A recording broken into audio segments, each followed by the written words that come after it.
I saw my Nana right away, and I hugged her and I said, I missed you so much, because she died when I was 6. And I felt all the grief that I was carrying for her, like literally fall out of my chest like bricks. And it was so strange because I could feel my body crying, but I wasn't in it. So it was odd. Um, the first thing I heard when I left my body was, your suffering is over. You've learned the lessons you needed to learn. Going forward, you will experience pain differently. And I don't know how to explain that. In an instant, it was like all of the questions of the universe were answered.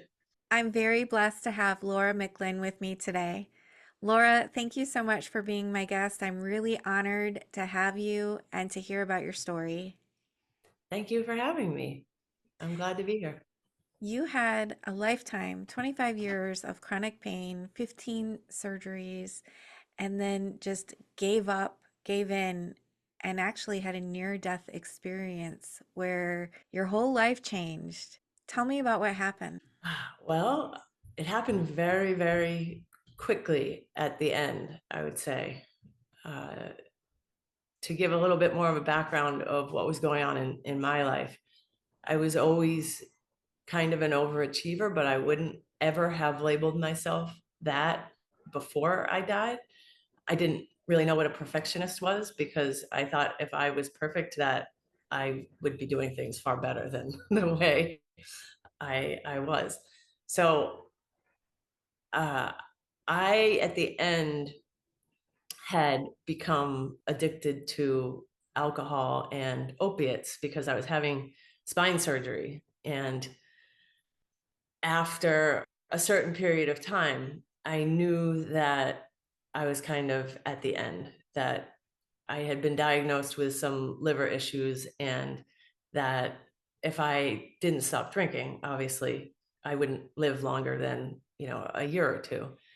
Um, the pain I was in, I had my first back surgery when I was 18. I played college basketball and right away got hurt. I was on a scholarship and they said I could have 5 years for free and never touch a ball, but I was a kid and that was like my life's goal. So of course I said no, I wanted to play.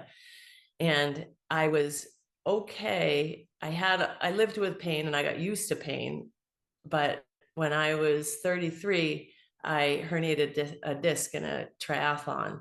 And then that started a 10-year period of just what I know now is my own self created hell on earth. It was all of my fears manifest. At the end of it, I was in kind of a state of, I had been on disability for a few years and I got SSDI at the age of 38, like for a back problem that's kind of unheard of. And I got this device that was implanted in my spine that actually made the pain a lot better. And I tried going back to work. When this all happened, though, I was on furlough from my job because of COVID. Anyway, my drinking had really escalated. And I lived in this state of depression that kind of stemmed from a lot of childhood trauma. And even I wasn't aware of the extent of it. And that created basically everything. I hated myself, from the age of probably 8 on. And holding on to that kind of energy really can destroy our physical body. But I have been diagnosed in my 20s with borderline personality disorder, major chronic depression or major depressive disorder, and PTSD. And the combination of those things was kind of really difficult to deal with, along with acutely chronic pain. And it's, now I see it a little bit differently. Like the symptoms of borderline really mimic the symptoms of someone who's had significant trauma. And I don't have this history of like failed relationships and um, disaster behind me. But what I chose to do was isolate. So I was completely alone, unable to have any relationships. And so by the time, 2020 hit, I was about a couple months from my 43rd birthday and realizing that I was going to die like fairly soon. And I was okay with that. I mean, not okay with it in a sense of I was loving the idea. I had dealt with suicidal thoughts most of my life, but they had stopped about 3 years before that. And I didn't want to die. I just didn't think I could live in this environment without massive amounts of drugs and alcohol because I just couldn't deal with the pain, emotional and physical. Um, so at the end of June that year, I had a doctor's appointment one day because the device that enabled me to go back to work had started to fail after 2.5 years when it was supposed to last 10. And this one day they had said to me that they would replace it. And anyway, I was driving home and I had a Jeep at the time and had the roof off and the doors off. And I just felt so good all of a sudden, even though I was probably hungover.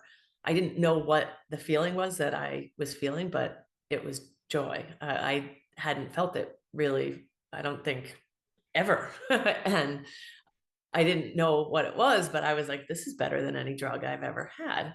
And I went home that night and ended up watching the first season of a TV show that I had seen later seasons of. And I found out how the show was started. It was called 60 Days In. It was a show on A&E about a prison that was overrun with crime. And the sheriff didn't know what else to do, but he had this idea to put people who were not criminals into the jail to be his eyes and ears. And no one knew about it except for like two people at the prison and obviously the participants themselves. And I ended up watching this show for 11 hours straight. I was completely captivated by it, watching the personalities of these participants. Like I thought it was going to be about the prisoners, and that I would come away thinking like, oh, well, I shouldn't judge them. They've just made mistakes or whatever. And then it turned out to be all about the participants. And I saw that they really had these polarized personalities. And one of them, it was so clear to me, had borderline personality disorder. And it was an opportunity to see myself. And I was like, oh my God, that's what I do. This woman was kind of torturing herself. And I realized, like, because they would do interviews and you would get to see what actually happened. Then you'd see her version of it. Then you'd see how everyone else reacted to it. And it was like the mirror that I needed to change my behavior. Anyway, after a certain amount of time, I realized I needed to sleep. And so I shut the television off and I had this thought. It was like I saw this circle of human behavior, and it was everything that I had seen in this one season of the show. And I realized that it was all in me. And when I tried to go to sleep, I didn't know what was happening at the time. Now I understand. I started downloading. Like I connected to something that I didn't know was there. And I started thinking of questions. And all of a sudden, like my phone, I would get a text. And at that time, I didn't really talk to many people. I wasn't getting a lot of phone calls or text messages.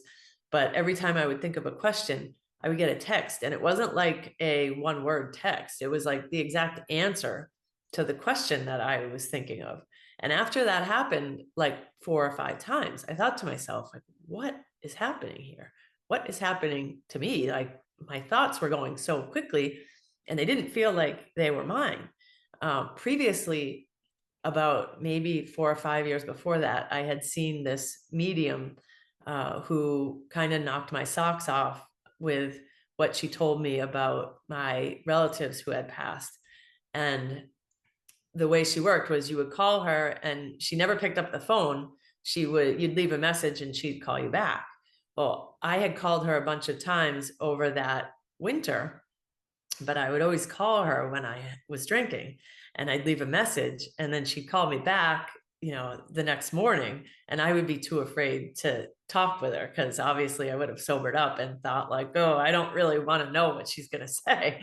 And so I had only actually seen her twice over maybe a 10-year period, because at that point, like, spirituality really wasn't my thing. But I had always had this really deep connection with my Nana, who died when I was 6. And I just wanted to, like, get word from her somehow. And I had seen her actually back in, maybe it was 2005 or 6. And she gave me this incredible reading, the medium did. And at the end, she asked if I had any questions. And I said, well, yeah, is my Nana here? And she said, oh, she's definitely here. And she said that so quickly, the thought that went through my head was like, oh, that's BS. And the next thing the medium said was Janet, and Janet's my mother's name. Janet's also my Nana's mother's name. So my great grandmother's name. And when she said that, I knew that, she was real, like she wasn't lying. And then she started describing this necklace that I didn't have on. And it was this medal that was pinned on my mother the day she was born. My mother had given it to me with this cross when I was going through a difficult time in my 20s. And I used to wear the medal all the time, but it was really flimsy and it was priceless to me because it was from my Nana, and I was afraid of losing it.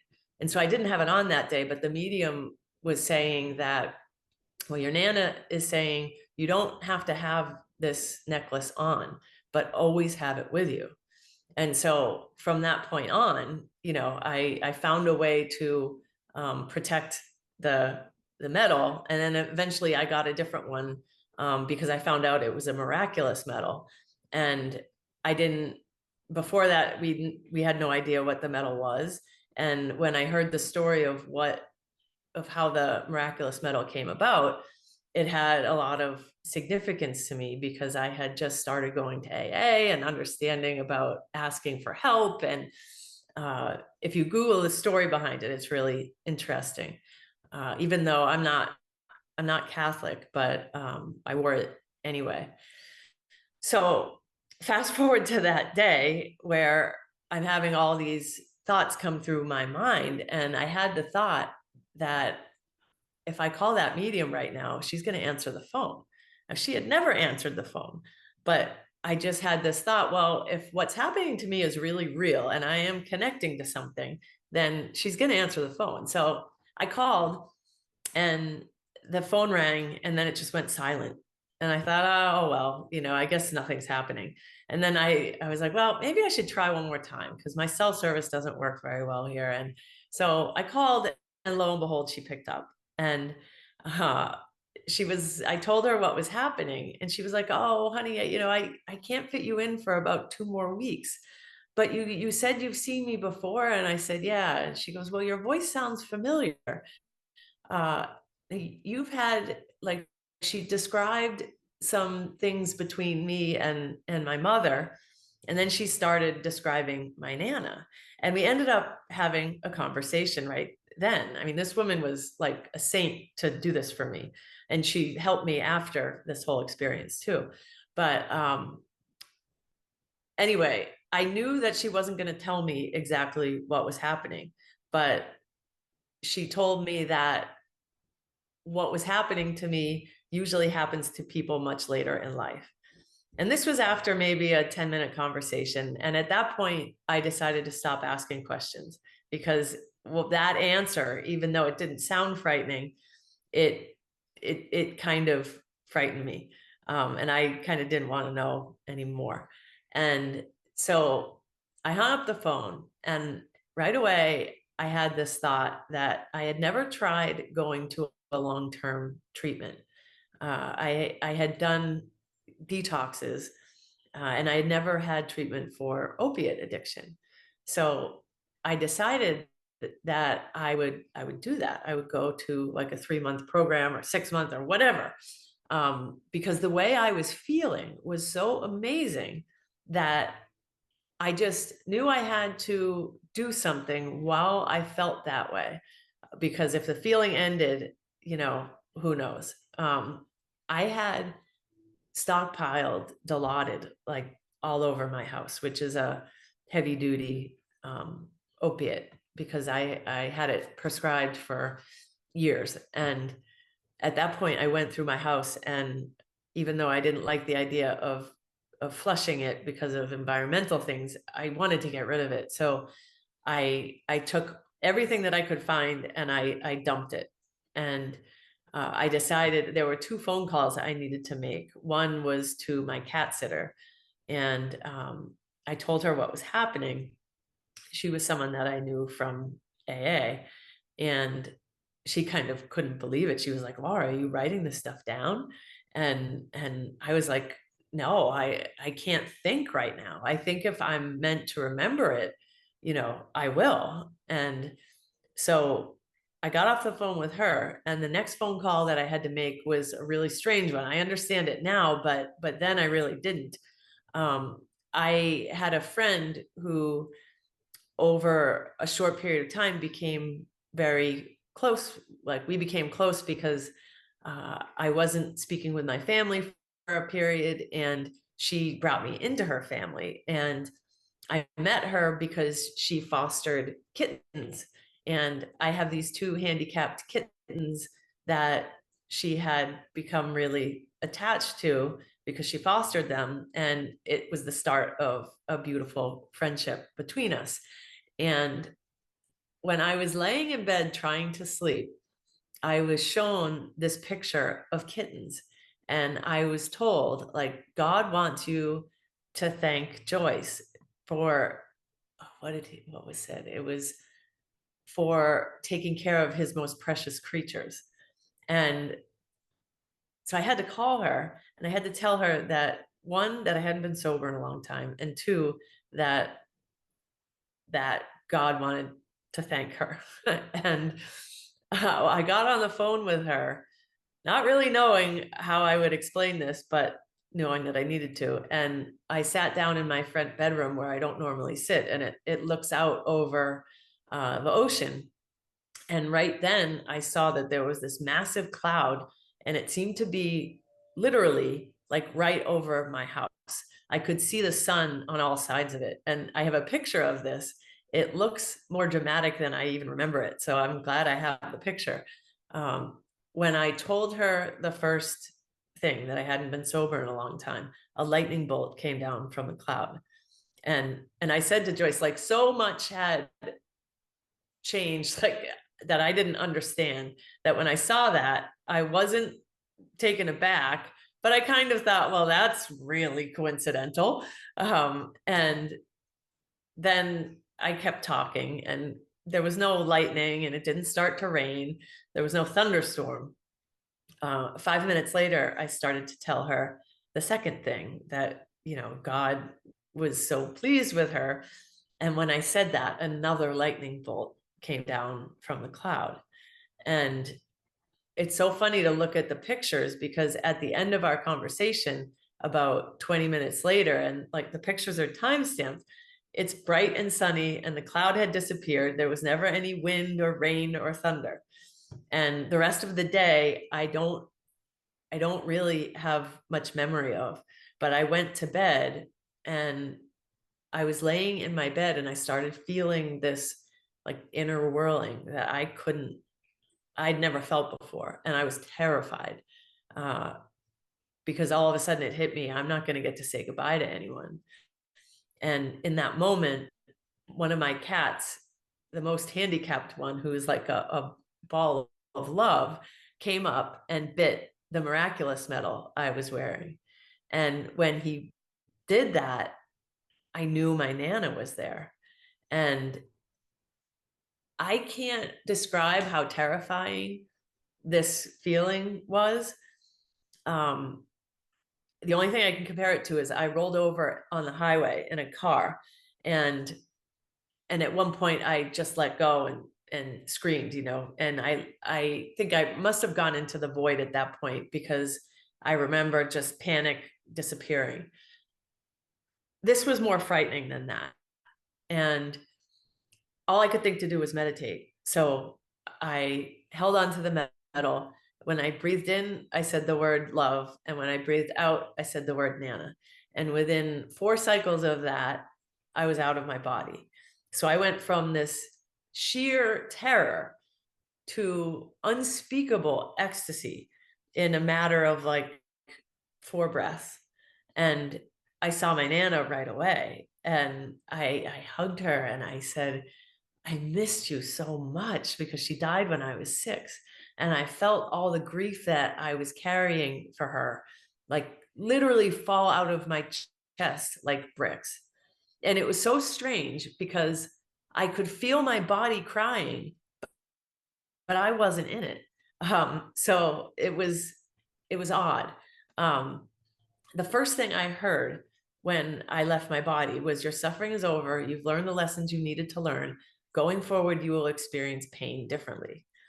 And I don't know how to explain that. In an instant, it was like all of the questions of the universe were answered. And my biggest question was, like, why would this happen for me? Like, I had a really low opinion of myself. And even though I had done good things in my life, I felt like I was a failure, like I felt like uh, I had wasted my life, because it was like I had this experience that was completely devoid of love, and I was miserable. The thing was, though, that on the other side, it wasn't looked at like that. It was incredible. It was this, I had entered into this celebration and like graduation, and it was explained to me that it was all planned to be that way, that I wanted to go through those things. Like, mental illness was explained to me, that the souls around me were saying that borderline personality was like one of the best gifts that you can get, because the people who end up with it, like, they experience the most pain, so they learn the most, was what they were saying. And they explained some other things about mental illness. And I understood that we're all given gifts, and each gift is balanced. So when you don't know how to use a gift, and you come from pure love and no judgment, when you're put into duality and everything is good or bad, black or white, sometimes gifts become the things that make our lives difficult. So my thinking was explained to me that it was created very purposefully. And what I was always told was black and white thinking, which was how I saw things. It was explained that my thinking was created so that I would believe very deeply, very quickly in something. So once I made my mind up about something, like, that was it. You couldn't sway me, which is an odd, like, juxtaposition, because I was seeking external validation from everything, from everyone, for everything, because my opinion of myself was so low that I needed every single thought that I had to be validated. But I was on the other side, literally saying, like, no one is ever going to believe this. Um, and anyway, my biggest question was, why me? And the answer that I received was this happens for everyone. It's just your time. And because I was in gnosis, that answer gave me the understanding of um, when every soul is at a certain point, when they're in their last lifetime on earth, they get all the information that I was getting. And I had never been taught reincarnation. I grew up Episcopalian, and I was always open to the idea. I thought it could be true, but I didn't have a belief one way or the other. Um, so when I came back, obviously, like, that was something that I kind of kept to myself for a while because I didn't know how to explain it. Anyway, there's a lot now that I understand that when I first came back, I just totally didn't get at all. But to summarize what happened on the other side, I was shown this being who could go back and forth from heaven to earth. And I thought to myself, like, why would you ever leave heaven? Like, why would anyone ever choose to leave heaven?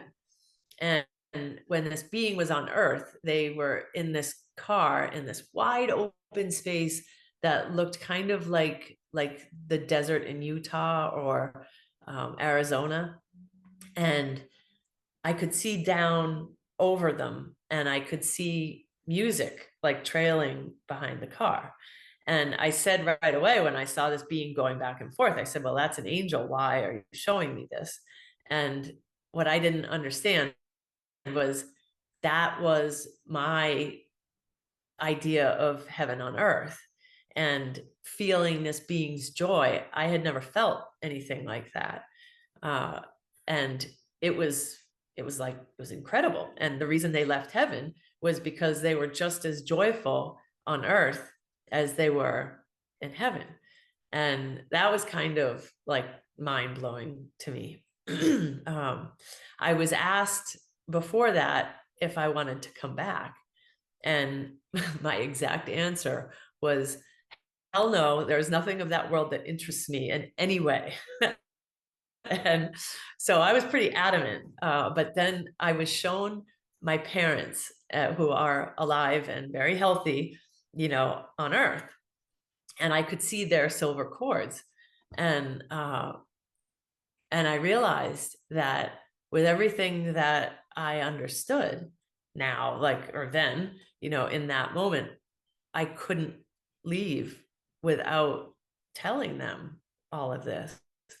And combine that with what I was shown with, the angel, I knew that if I chose to come back, it would be because I learned how to live heaven on earth, or I would learn how to live heaven on earth, and I'd be able to show others how to as well. And all of a sudden, I was like super, super excited about returning. Um, the only thing was, I remember repeating, my human condition, this will be so hard in my human condition, because I was coming back to a body that was broken and a mind that, definitely needed a lot of retraining. And so I knew it would be the hardest thing I had ever done. And anyway, the last thing that happened was I was floating on this massive body of water with my Nana, and all you could see was water. You're just like hovering above it. And I said to her, like, there's so much I need to know. And she said, well, you'll get it in bits and pieces as you go. And I didn't want to leave. But she said, she was like, you can come back whenever you want. And I knew that meant through meditation. So anyway, I ended up, you know, coming back to my body, obviously. And there's a lot of things that happened, the next day. But I went through a couple years, I would say, of just massive confusion. Like, at first, for the first 2 days, my vibration was so high that I felt it was so strange. I felt like I was in this world and it was just me and God. Like, we were in this separate bubble that I could never be hurt, that no one who was with me would ever be hurt. It's funny to say that now because I understand it. And at that point, I didn't. And I thought that the pain had disappeared because I was doing what God wanted me to do. And even like things like eating, I didn't need to eat. All of a sudden, I would, like, my stomach would start to hurt. And I heard a voice say, your stomach hurts because you're hungry, put food in your body. And, like, I tried to put chicken on a salad at one point and I couldn't chew the chicken. It tasted like horrible. All I wanted was fresh vegetables and fruit. Um, and anyway, what changed things was the first fear or thought of fear I had was, oh my God, what will happen if I don't know what God wants me to do? And as soon as fear started coming back in, my vibration came down. And I didn't understand that our thoughts create our emotions, and then our emotions create feelings in our bodies. And if we don't release those feelings, then they're going to get trapped in our bodies and create pain. So within a few days, all the pain came back. Pretty quickly, I started getting this thought of, I need to read A Course in Miracles. I had bought it a few years before that, and I was so enthralled with it that I put up a post on Facebook when I first started it. And a post said something like, I just started this book that some people say is life-changing. I think I need to get a highlighter because of quotes like the following. And then I included the quote, healing rests on charity, and charity is a way of perceiving the perfection of another, even when you cannot perceive it in yourself. And I didn't get through the book then. I read maybe 150 pages and I got bored with it and I put it down. And I had put it, like, I didn't know where I put it, like in a closet somewhere. But a few weeks later, someone had told me something that was in the Bible. And I thought to myself, like, I've never heard that word. I want to go see if she's right. And I had this Bible that I got when I was in first grade for First Communion that sat in a drawer that I never opened. And I went to pull the Bible out. The Bible was nowhere to be found, but A Course in Miracles was in its place. And I was like, oh, because I didn't leave it there. I have no idea how it got there, and I didn't know where the Bible was. Like, I had the Bible for years. Anyway, I took the book out and I had such an aversion to it that I left it on my coffee table for like 6 weeks, just stared at it. When I opened it up and I read the introduction again, it's a 1-paragraph short introduction. It was like my chin dropped. I knew that I had found my manual, because what happened on the other side was everything was explained to me. I had carried all this resentment from things that had happened when I was a kid, and I, was angry and depressed, and all of that was like washed clean on the other side. The problem, though, was that my mind had been conditioned and I judged everything so harshly that I knew that if I didn't find a new way of thinking, that eventually it would be like the death experience never happened. And so when I read this introduction, I was like, wow, this is going to be my manual.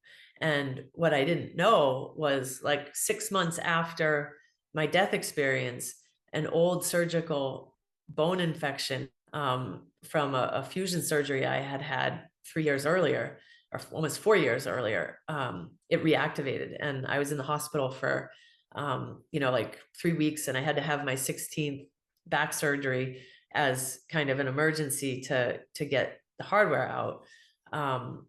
I brought A Course in Miracles with me to hospital and I was reading it. And of course, as I was recovering from the surgery in a ton of pain, the section of the course that I was reading said that you create the disease that you feel. And, like, basically that I was choosing it. And I wanted to take the book and throw it against the wall and watch the pages like fly out, because I was so angry that it was saying that I created this dis-ease. And about a month after that, I experienced some different things, and the pain that I felt literally disappeared overnight. It was it was wild. It was incredible. I remember that day. I'll never forget it. It was March 6th, 2021. I was like dancing around my house. And if that wasn't enough, on the 1 year anniversary of my near death experience, so it was June 26th, 2021, I opened up Facebook, and there was that post that I had written. My memories came up, and the post that I had written about starting to read that book, I wrote 5 years to the day before I died. And I was like, wow, if I didn't know already that I was meant to read that book, I couldn't believe that I had posted about it, 5 years before I died. Um, that was incredible. Um, and so that was 3 years ago. And I've been on this journey of learning and understanding since. And it's had a lot of ups and downs. And at times I wanted to go home more than ever. Like at times it felt like I would never be done with the shadow work. But now it's like I see daily what's written and promised in A Course in Miracles. Like I see the magic of this life, and I feel so grateful that I chose to come back, because understanding what I understand, Earth is my playground. Like everything that happens for us happens to lead us back to our hearts. That's the journey. There's two concepts that I kind of live by that give me the peace of God. One is that I can't understand anything I see in the moment. I can't understand the purpose for it. The other is that the universe is always working for my greatest good. So when you combine those two, there's really never any reason to be upset about anything, because it's always happening for us, no matter how difficult it seems. But when we can keep our vibration high, we attract these opportunities and these experiences that make living like blissful and incredible. I never would have said that, you know, a few years ago. So it's just been this wild experience that not in my wildest dreams could I ever have imagined happening. Was there ever a point before your experiences started happening, before everything started culminating? Was there a point that you can look back at and say, oh, that was the event that triggered this? There's Yes, there's a lot of things that now make sense that didn't at the time, like having to call my friend to tell her, God wanted to thank her.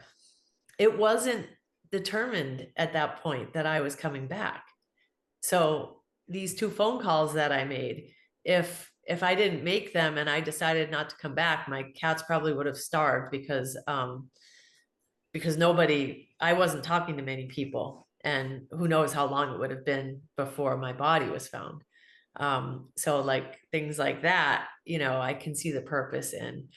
I look at, I understand now what created the extent of the trauma symptoms that I had. And I found that through working with a hypnotherapist.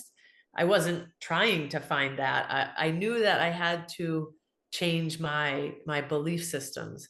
I wanted to change my subconscious mind so that I could create something differently, or something different. And I happened to find this hypnotherapist who, like, on Google, and she she really helped me. But when I was ready to give up the thing that I was most insecure about, I went into this memory of what happened when I was 7. And it was like horrific. My consciousness was taken out of the room. And I can see now that that was divinity, protecting me so that the memory wouldn't fully form. And it also, I see now, was when something like that happens, it it opens you up to like the dimensions in a way that nothing else can. I think, like, I instantly could meditate. When I learned what it was to meditate, I never had any issues with it because I dissociated so easily. Like, dissociation was something that like plagued me uh, when I was, probably between 15 and 35. And I never saw it as a gift. But now the worst things that happened in my life, I see as the biggest gifts. Like, would I want to go through having 15 surgeries in 10 years again? No, of course not. But what I got from that is the understanding that I don't need Western medicine, like, at all. And that is like mastering your own health is such a gift, you know. Um, it's not a coincidence that 6 months after my experience, the infection came back and I had to have all the hardware removed from my spine.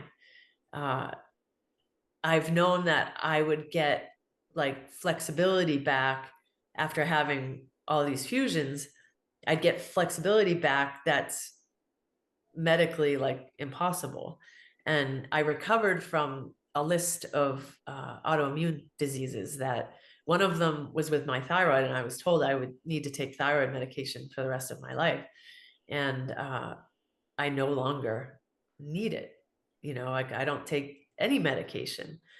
Uh, so, and the only thing that I changed was learning what it means to love myself.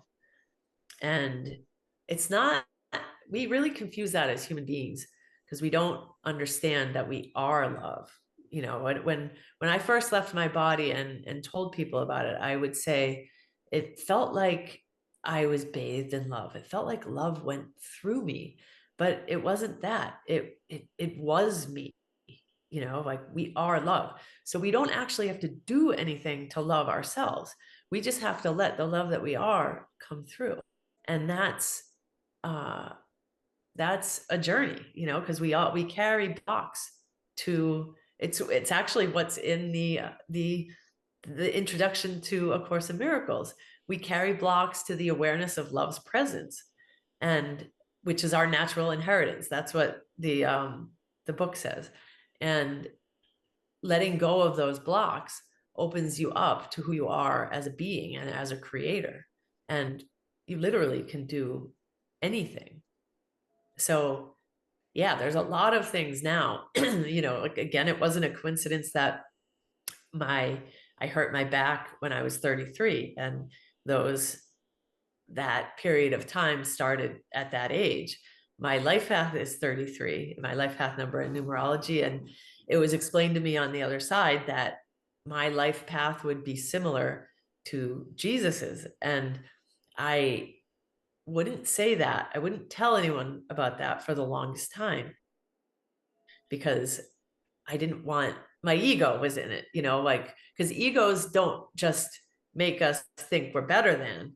Underneath that is, it makes us think that we're less than.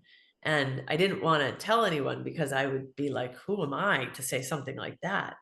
But really, all it meant was that, all they meant by that, and it was explained to me a bunch of times, that anyone can choose to have this be their ascension lifetime. Like, what I was coming back with was similar to what Jesus, like, the understandings that I had were similar to what Jesus taught. And so if people want to learn those things, or if they feel guided or inspired or intuitively led to learning about unconditional love, then it's likely it could be their ascension lifetime. Like, there's a lot of things that I learned also because I connected with someone who's a close friend now who is an open channel. And so having access to angelic guidance while I was learning, it was actually after I had read the course the first time, but since then, there's a lot of ideas about unconditional love that I've learned that are just not human. Like, we really don't have a good grasp on what unconditional love really is.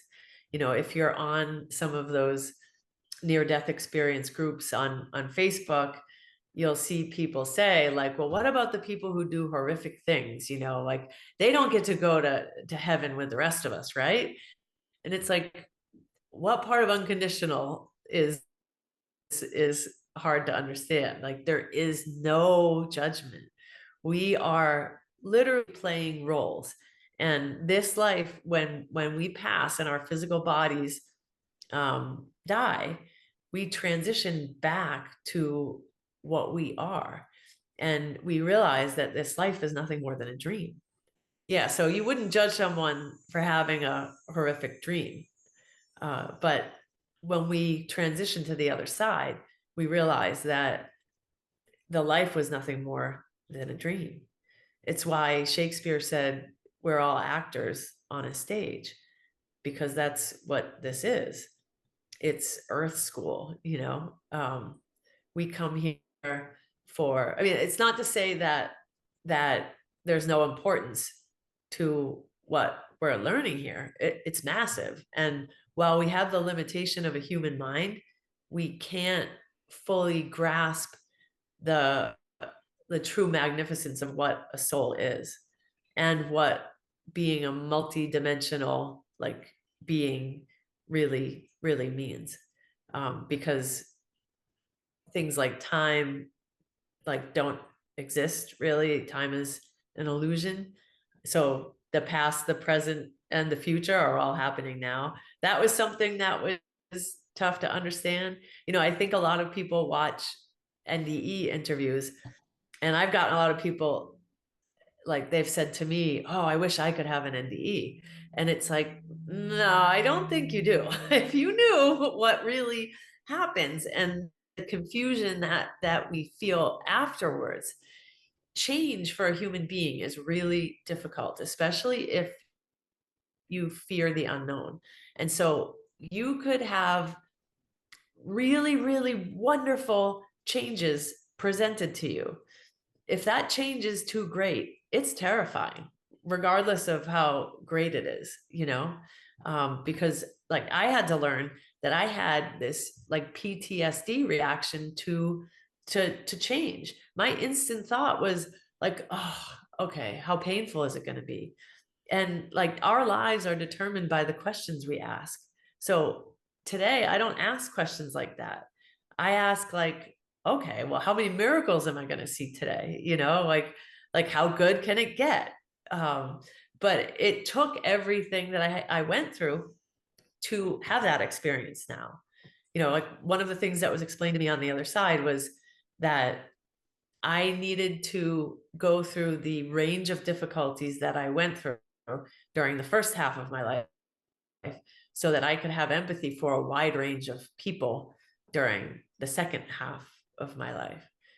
Because once you've gone through something, you have an understanding of it that is far greater than someone who hasn't.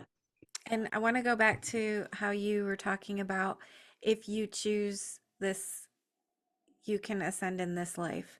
Um, Tell me again, how can we do this? What are some simple tips for people that haven't been through these mind-blowing experiences? How can we make this our ascension life? Well, that's an awesome question. And I think like we get what we need. We don't get what we want. So I had the death experience because I literally needed to have it.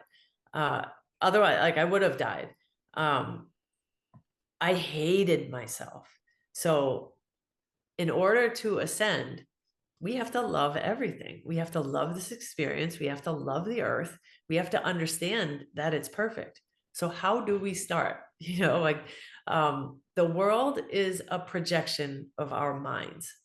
And so what we see is a conglomeration of human consciousness, like collective consciousness. But as a singular person, what I had to do was learn what it meant to think with my heart, get out of my mind. My mind was what created my hell. And my mind was constantly asking questions, constantly in judgment. If you think about it, we judge just to communicate because we have judgments tied to words, and we don't even realize that.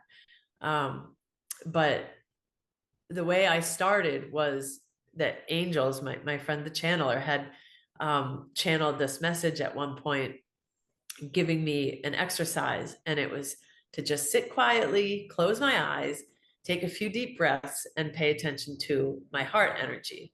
And at that point, I already had become aware of what my chakras felt like. Because like when I died, it felt like my chakras were like bursting through me. And so I knew what my heart energy felt like. If you don't know what that feels like, like you can put your hands on your chest or pay attention to your heartbeat, but just connecting with your own energy in that way is the place to start. And even if you can only do it for 10 seconds, sitting down and trying to clear your mind and just concentrate on your heart energy and doing that every day, and slowly like giving more time to it allowed me to quiet my mind to the point where now my mind's silent. It definitely helped to work with the hypnotherapist because my mind was constantly telling me awful things, like the things that I would, the thoughts that my mind created or miscreated, were just terrible. They were things that I would never say to someone else. But the thing is, we don't actually create our first thought, we attract it. And because I was stuck in depression, like from just like bathing myself in shame and guilt all the time, my vibration was pretty low. So all I could attract was low thoughts. And because I wasn't in the present moment, I wasn't really aware that I would call myself like a dumbass 20 times a day. And a lot of the things I said to myself, I said like kind of in jest, I thought it was funny or whatever. I didn't realize the effect that my words had and my thoughts had. And so after I worked with the hypnotherapist, I really became aware of these thoughts that would come through my mind. And so I just like, awareness is the biggest hurdle. Once you become aware, then you can change something. And it was a slow process. There was plenty of times that I really resented my decision to come back, because my parents didn't want to hear about the experience I had. Like, I think it probably terrified them. And I just felt like, why am I here? I went through this period of feeling so empty that like there was nothing to me, like I felt like I can't be just this story, like what is it? Why am I here? And we do go through periods of that when we let go of our conditioning, when we let go of who we think we are. We're all addicted. Like that's what people don't quite understand, that every single human being is addicted to who they think they are. And that's the biggest addiction to let go of. Addiction to chemicals I see now as like this massive gift. that allowed me to learn surrender. And all of that goes into learning to let my heart lead me and put my ego thoughts aside. Not that the ego is, this awful thing. That's a gift too. Without it, we wouldn't know the difference between who we are and the tree that's in the yard, like, so we need that, the ego, but we don't need everything that it tells us. So as soon as the mind can be quieted, like the love that we are comes through, and it just starts happening naturally. Like we all have angels, we all have guides, and they're literally waiting for us to ask, for help. um, I would have been like leading the parade of people saying, I'm never coming back here. Like I said that to the hypnotherapist, like, I'm not doing this again. There's no way I'd ever come back, like I couldn't wait to go home. And now it's not that I feel like I'd want to come back, but I I feel so grateful to be here. I feel so grateful that I have a physical body. I feel so grateful that I went through this horrific pain, because now I wake up in the morning and I can feel this level of joy because I'm not in pain that I would never know was even possible if I didn't go through the pain. Do you know what I mean? Like I have gratitude for things that people don't normally think of. And it's like a slingshot effect. When you get pulled back into darkness, like a rubber band, the further you pull a rubber band back, when you let it go, finally, it will shoot out into the light, like as far as it went back into the darkness. So like what they say about the brighter the light, the bigger the shadow or something like that, is really true. Um, Different Bible verses have come to me. I'm not a Bible reader or anything, but at times, different things will just be presented. And one of them was Jesus saying, the first will be last and the last will be first. And I think because of the stigma around mental illness and addiction, we tend to marginalize ourselves, those of us who are affected by it, and think less of ourselves because of it. But the thing is, on a soul level, you wouldn't be given those gifts if you weren't ready for them, you know? Um, so anyway, again, it's all a journey to get back to being our heart-centered self. And everyone has that capability. It's like, it's so simple, but we complicate it. And what is this miraculous metal? Okay. Uh, the miraculous medal, there's a story about a nun in France who had Mary appear to her a bunch of times. And anyway, the point of it is, um, they say if you wear it around your neck, like miraculous things can happen. Um, the point of the story is the nun ends up asking Mary, she's like, she appeared in this um like globe. It looked like she was in this within like a glowing globe, and she had all these rings on her fingers, and they had these gems in them, and some of the gems had radiant beams of light coming from them and others didn't.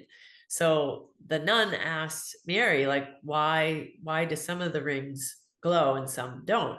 And Mary said, the rings that glow represent the graces that you ask me for, or that humanity has asked me for, and the rings that don't glow represent the graces that humanity has not asked me for. So the way it hit me was like, wow, all I have to do is ask for help, you know? And the thing is, what I understand now is it wouldn't have mattered if it was a miraculous medal or if it was, something else. Um, what mattered was that it connected me to the idea of love. I was in sheer terror, and holding on to the metal brought me to a place of love. But I created that. My mind created that. The metal didn't. Like, so it's understanding our own inherent power as a being. Um, like on the other side, everything manifests instantly. Our thoughts manifest instantly. So if I had transitioned in a state of fear and terror, I can't imagine what I would have seen. So my Nana coming through with that medium years before and telling me to always have that metal with me, that's why. So I would have it when I died, years later. Um, so that part of the story, I just can't believe. And also, my mother growing up, it was pinned on her the day she was born. Growing up, she always wanted to look at it, and her mother would never let her have it. And my Nana died of pancreatic cancer, like really quickly at the age of 59. And the very first Mother's Day, my mother was having a really hard time. Obviously, she was an only child, and um, someone had moved a desk at my grandfather's house and came over to her and said, "Hey, does this mean anything to you?" It was on Mother's Day, and it was the miraculous medal. It fell out of the desk on the first Mother's Day um, that my Nana wasn't here. And so obviously, like, it had great significance, even though we didn't know it was a miraculous medal, but um, anyway, finding out the story behind it was pretty cool. That is pretty cool. Um, this has just been so beneficial. I think that your message is so helpful and beautiful, and I want to thank you for sharing it. If my audience wanted to reach out to you, Laura, how can they find you? The best way is probably Facebook. At this point, I don't do a ton of social media, and I don't have a website. I don't have a book yet. I don't know if I'll actually write a book about my death experience. I want to write a book about ascension, and about how the Course in Miracles helped me.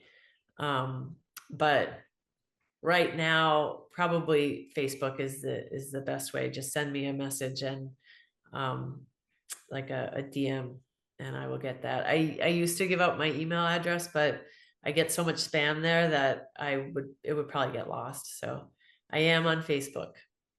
And if you had one message that you wanted the audience to take away from your experience and what you talked about today, what would it be? It's that everything that we need is within us. Like, we look to the external world, you know, for everything, when if we looked inside, that's where the answers are. Like, looking externally and trying to change what's outside is like looking in a mirror and breaking the mirror to change the reflection. So, like, everything we see is a reflection of us. So what we think about other people is a great thing to pay attention to if you're looking to ascend into, like, unconditional love, because our thoughts about others are really about us. That's beautiful. Thank you so much, Laura. This has been an honor for me. I've really enjoyed speaking with you and learning about your experience. And like I said, thank you so much for sharing it with the world because it is so helpful. Well, thank you for having me. It's been wonderful to chat with you and to get to meet you. I love your podcast. I think really helps a lot of people. So it's been my pleasure. Thank you. Thank you for being here. I just want to tell you how much I appreciate you being here and supporting my channel. If you haven't already subscribed, please consider subscribing if you enjoy near death experiences and other spiritually transformative stories. It helps the algorithm know that this information is useful and push it out to more people. And that's the goal, to get as many people to know that we are eternal spiritual beings and that we never die. Our bodies might die, but our essence will never die. And I want people to live with less fear. Let's all spread the word. Like, comment, subscribe, share, hit that little notification bell so you get all the notifications when my videos post. Thank you for all of your support. I'm sending love to you.